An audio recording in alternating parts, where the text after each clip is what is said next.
Shri Kalyan medical college Sikar में सीकर की शरीर रचना विभाग की डॉक्टर सरव्यू सेन जी हमारे साथ हैं। डॉक्टर साहब, आपके यहाँ जैसे ये बच्चों को जो प्रैक्टिस करने के लिए जो शव होते हैं, तो ये कैसे आपको प्राप्त होते हैं, क्या प्रक्रिया क्या होती है इनकी?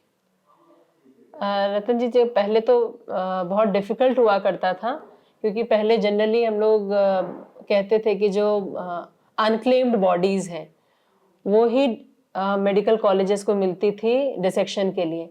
लेकिन अब चूंकि लोगों में जागरूकता इतनी फैल रही है, तो लोग अब सामने से हमारे पास में आते हैं। अपने कोई भी विशेष ओकेशन हो गया, कोई किसी का जन्मदिन हो गया, या उनके घर में और कोई स्पेशल प्रोग्राम हो गया, तो उस दिन को वो सेलेक्ट करते हैं और वो आके हमारे यहाँ पे देहदान का बाकायदा एक फॉर्म होता है, वो भरते हैं और उस तरह से हम लोग को मतलब बॉडीज देते हैं लोग? ऑफ कोर्स क्योंकि बहुत। मैंने पार्ट्स के बारे में तो सुना है कि भाई कोई किडनी दान दे रहा है, कोई आंखें दान दे रहा है, लेकिन पूरी बॉडी दान दे रहे हैं लोग?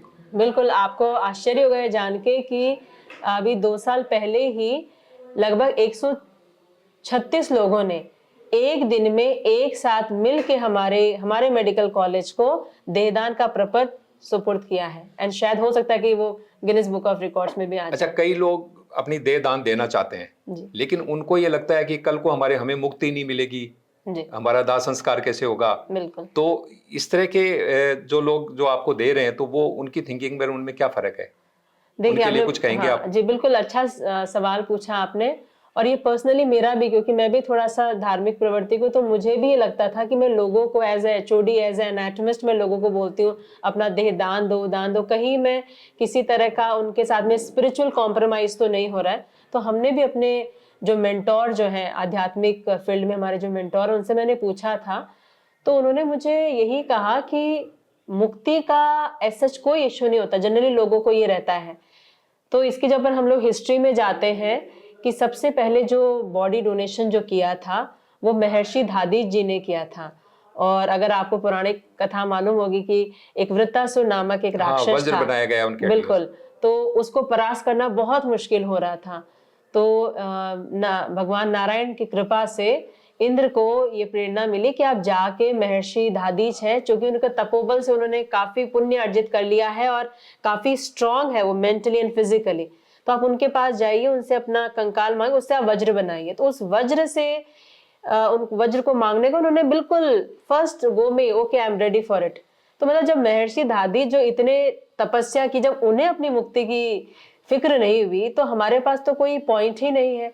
तो सबसे बड़ा होता है जन कल्याण करना। तो जन कल्याण के लिए अगर आप कर रहे हैं तो इसमें कोई नहीं। और फिर भी अगर लोगों को लगता है तो हम लोग जो बॉडी होते हैं, उसके नाखून हो गए, बाल हैं, उन्हें सुपुर्द कर देते हैं और वो उसको जाके जैसा भी जो जिनका विश्वास रहता है उस तरह से उनका नहीं अंत्येष्टि डॉक्टर करते साहब, हैं। ये बताइए कि अभी आपने बात करी जन कल्याण की, बिल्कुल। तो इसके अंदर मान लीजिए मैं बॉडी आपको डोनेट करता हूँ, हाँ आपके जी, कॉलेज को, हाँ जी। तो इसमें जन कल्याण, कैसा जन कल्याण होता है ये बताइए? देखिए, कभी भी हम लोग देखते हैं, अगर आपको कोई कुकिंग सीखना चाहते हैं तो जब तक आप हैंड्स ऑन नहीं करते हैं, आप एक परफेक्ट कुक नहीं बन सकते। उसी तरह से अगर आप डॉक्टर बनना चाह रहे हैं, इंसानों के डॉक्टर बनना चाह रहे हैं, जब आपको इंसानी देह का अंदर में क्या क्या पार्ट्स है, किस तरह से रिलेशन, अगर आपको आइडिया नहीं रहेगा तो आप अच्छे डॉक्टर नहीं बन सकते। प्रैक्टिकल नॉलेज नहीं होगी तो वो डॉक्टर अच्छा बन ही नहीं पाएगा, वो उतना अच्छा सर्जन बन ही नहीं पाएगा। तो इसलिए हम क्या करते हैं, ये जो हमारे जो भी बॉडी डोनर्स होते हैं, वो जो अपना देह देते हैं, उसको हम लोग एम्बाम करते हैं, एक प्रोसीजर होता है एम्बामिंग द्वारा। तो उसको फिर हम लोग डिसेक्शन के लिए बच्चों को देते हैं। बच्चों को हम लोग खुद वहां पे प्रेजेंट रहते हैं, उन्हें सिखाते कि आप इस तरह से आप इसको इंसिजन देखिए और उनको देखिए आप खोल के कि हार्ट जो हमारा दिखता है वो कहाँ पे है, उसके कौन सा स्ट्रक्चर आस दाएं है, कौन सा बाएं, तो सारे रिलेशंस वगैरह सब सीखते। तो वो एक अच्छे डॉक्टर्स बन पाएंगे। अनुसंधान होता है, फिर रिसर्चेस होती है, कुछ एनॉमलीज होती हैं, तो वो एनॉमलीज भी आप तभी सीख पाएंगे जब आपको नॉर्मल एनाटॉमी मतलब मालूम आपका होगा। कहने का मतलब ये है कि एक बॉडी से कई जिंदगियां बचाई जा सकती बिल्कुल है, बिल्कुल, वो अच्छा उस डॉक्टर पर प्रैक्टिस बनेगा। करके एग्जैक्टली। कई जिंदगियां बचाई जा जी। सकती है। और ये जो आप बॉडी जो हमें डोनेट करते हैं, उनसे हम लोग बॉडी बोन्स भी रिट्रीव करते हैं, फिर बोन्स हम लोग पढ़ाते हैं, तो वो अच्छा अच्छा हड्डियों का डॉक्टर बनेगा और उसे अगर अच्छी जानकारी होगा अच्छा, उनका। दूसरा, एक लोगों के एक मन में एक भ्रम और रहता है कि भाई हमने मान लीजिए कि मैंने अपनी बॉडी दे दी। बिल्कुल आजकल ये होता है ना, आपने देखा होगा कई बार न्यूज के अंदर कि किसी का एक्सीडेंट हो गया, पुलिस वालों ने एम्बुलेंस नहीं बुलाई, ट्रॉली में रख करके ले गए तो लोग चिल्लाते हैं, साहब शव का अपमान हो गया, अपमान हो गया। तो आपके यहाँ जो शव डोनेट होते हैं तो उनका आदर किस तरह से रहता है, रेस्पेक्ट? बिल्कुल। तो देखिए, हम बच्चों को right from the day one हम लोग इसे कैडेवरिक ओथ, अभी हमारे जो एनएमसी जो है उन्होंने कहा है कि भाई बच्चों में ये कैडेवर के प्रति, बॉडी के प्रति रिस्पेक्ट रहे, तो आपको मिनिमम इतने आवर्स हैं आपको उनके क्लासेस देनी है। तो हम लोग उन्हें बताते हैं और सेशंस लेते हैं उनके, उसकी इंपॉर्टेंस बताई जाती है। और हम लोग जब भी डिसेक्शन करते हैं तो उस को अच्छे से पूरा कवर किया हुआ रहता है, जिस बॉडी का जिस पार्ट का डिसेक्शन, तो वही उसे ओपन करते हैं। We don't allow students to take selfies, photos खींचे हम लोग नहीं अलाउ करते हैं। इसके बाद में जब ये बॉडी पूरी तरह से यूज हो जाती है, उसका स्पेसिमेंस बनाते हैं एग्जामिनेशन का, और उसके बाद में जब अब सारे पार्ट्स उसके यूज हो गए तो हम लोग बिल्कुल सम्मान उसको, हम लोग यहाँ पे एक ग्रेवयार्ड रहता है, बरियल ग्राउंड, उसमें हम लोग बिल्कुल सम्मान के साथ में उसे दफना देते हैं। तो ये मतलब एक जैसे एक जो बॉडी है वो बिल्कुल। कितने टाइम तक आप यूज करते हैं, प्रयोग करते हैं उसका? सालों साल, सालों साल? सालों साल। मैं स्पेसिफाई नहीं कर सकती, कारण क्या है ना कि 4 महीने तक उसे टैंक में रखने के बाद में हम लोग उसे सालों यूज करते हैं। फिर जब पूरा कुछ मांस वास रहा नहीं, बहुत समय से उसके एग्जाम स्पेसिमेन भी बन गए, उसके बाद से उसे हड्डियां निकाल ली जाती है। वो हड्डियां तो सालों साल चलती है। मतलब मुझे याद है कि जब मैं स्टूडेंट थी और मैं फैकल्टी बन गई तो वो हड्डियों के वही सेम स्पेसिमेन अब तक भी चल रहे हैं। तो for a number of years, like you can not imagine for how long we can use it. तो आपका कहने का मतलब है कि यदि कोई शव दान देता है तो उस शव का पूरा आदर रहता है, पूरा। और दूसरा, एक शव कई जिंदगियां बचा सकता है। एग्जैक्टली। भाई प्रकृष्ट होगी तो जिंदगियां बचेगी। तो अब आप जो जितने भी जो लोग हैं जो देना चाहते हैं, तो उनको प्रेरित करने के लिए कुछ कहेंगे दर्शकों को? बिल्कुल।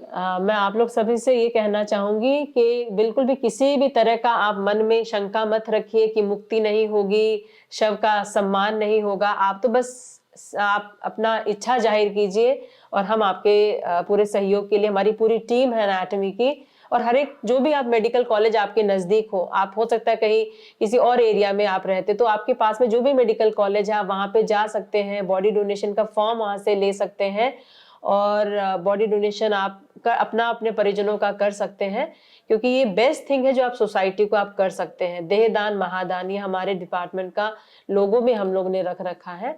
तो this is the best service I can do, I think you can do for your society. अच्छा डॉक्टर साहब, एक और बताइए कि ये जैसे शव को आप कई सालों तक रखते हैं, तो इसको जो प्रिजर्व करने का तरीका, क्योंकि हमारे आपकी भाषा में मेडिकल लैंग्वेज में कुछ और नाम हो सकता है, हमारी भाषा में ये कि प्रिजर्व करने का क्या तरीका है। हमने ये भी सुना है कि आपके एक डॉक्टर साहब ने, आपकी कॉलेज के, उन्होंने इस मामले में मतलब वो बहुत आगे निकल गए हैं, जो प्राचीन काल में टेक्नोलॉजी नहीं थी वही डेवलप कर ली। बिल्कुल।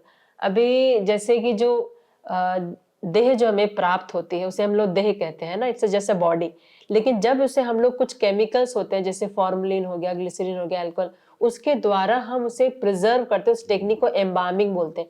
और ये जो फॉर्मलिन वगैरह जो यूज करते हैं ना, इस पे कभी भी कीटाणु जो है वो एक्ट नहीं कर पाते, तो बॉडी सड़ती नहीं है। आप एक उस केमिकल की स्मेल रहेगी, अदरवाइज में किसी भी तरह का जो सड़न वाली कोई भी स्मेल नहीं रहती, तो उस प्रोसेस को हम लोग एम्बामिंग कहते हैं। और आप जैसा हमारे बता रहे हैं, हमारे डिपार्टमेंट में ही असिस्टेंट प्रोफेसर हैं डॉक्टर विश्व दीपक यादव, हमारे फिलहाल एक ऑर्थोपेडिक्स के कॉन्फ्रेंस हुई थी, उसमें हमें उन्हें नी पे सर्जरी कुछ प्रोसीजर्स उन्हें डेमोन्स्ट्रेट करना था। हमारे पास में जो बॉडीज हमारे पास आते हैं फॉर्मलिन की वजह से वो काफी स्टिफ हो जाती है, आप उस जॉइंट को बेंड नहीं कर सकते हैं। तो उन्होंने काफी स्टडी किया इस बारे में, और भी कई सीनियर्स उनसे जानकारी ली, कई बुक्स उन्होंने रेफर की, जर्नल्स रेफर किए। तो उसमें एक नई तरह का it's a type of embalming, उसे सॉफ्ट एम्बामिंग बोलते हैं।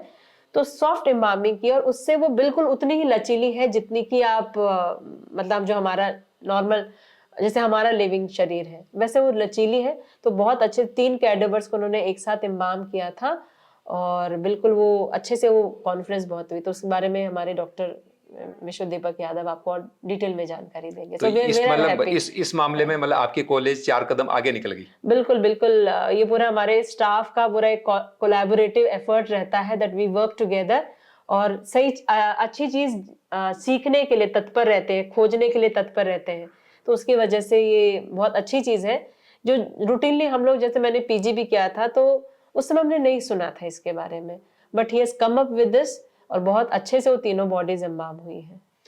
तो आप थी डॉक्टर सरयू सेन, जिन्होंने देहदान के बारे में बताया है, और देहदान क्यों जरूरी है, ये कितना काम आती है, इसके ऊपर भी पूरी तरह से प्रकाश डाला है। उम्मीद है आप भी अपने परिजनों की या अपनी खुद की देहदान करके मानवता के लिए उसका उपयोग लेने के लिए दान करेंगे। धन्यवाद। धन्यवाद।